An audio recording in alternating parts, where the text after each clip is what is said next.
It is National Engineers Week, an entire week dedicated to the people who make everything happen. Honestly, engineers do not get enough praise. Tell me first and foremost, Liz and Ken, about, you guys have a whole week dedicated to it. Why it's so important and what this week means to you guys. Well, National Engineers Week is celebrated across the country, right? So in Indiana, we are so excited to be hosting classroom visits throughout the week.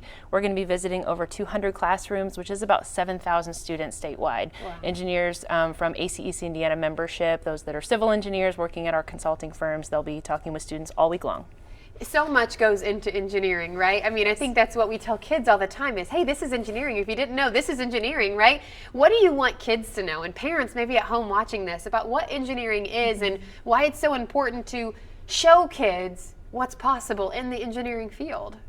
So I think what I get real excited about is, what motivates me and inspires me, like on a daily basis, is seeing things get built and solving problems and being able to see those things built. It's the roads we drive on, it's the bridges we cross, all those kind of things is really cool. And then I get to tell my family about it and my kids about it too. 200 really. Classrooms, that's so many classrooms. What are some of the things you guys are doing when you're going into these classrooms and you're talking to these kids?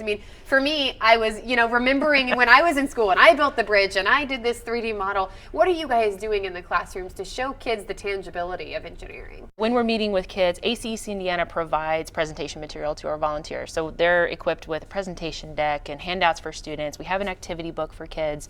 We're prepared, we're ready to go. But we also arm them with some activities that they can do with students. So you're looking at kind of a setup of one that we might do here, trying to walk kids through the concept of building a bridge with marshmallows and toothpicks. It's simple, but it's something that you can do in school and in a classroom, and you can do at home. We get to showcase some of the projects we worked on. Yep. So I get to show pictures and kind of talk about the projects I've been a part of.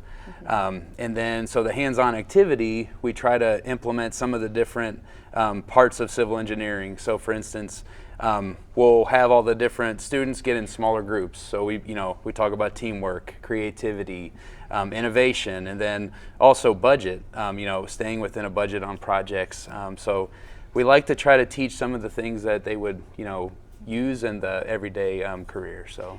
And I would be remiss if I didn't bring this up. How important is the partnership between ACEC and engineers who help, make things like this possible? I couldn't do this job without them, right? They're the folks that are in front of students. They're the ones that are, it's so important for kids to meet an engineer when they're going through school. If they can't see someone who looks like them, if they can't look at projects that they have been around in their community, that's what helps connect students with the opportunity to be an engineer, right? If you never meet an engineer when you're in school, how can you expect students to become one? So, when did you know you wanted to be an engineer, Ken?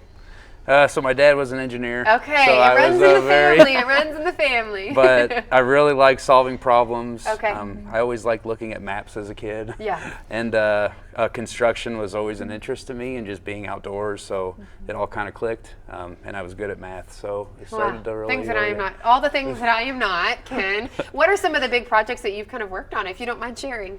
Yeah. So State Route 32 through downtown Westfield. Okay. There's widening from 2 to 4 lanes. So that's in the city I live in now. So it's very exciting to tell my kids about it and, to kind of show them how the project progresses. So that was probably one of my more favorite ones. That is awesome. Thank you guys for what you do, and exciting to hear and see what these kiddos have to say about this week. Yeah.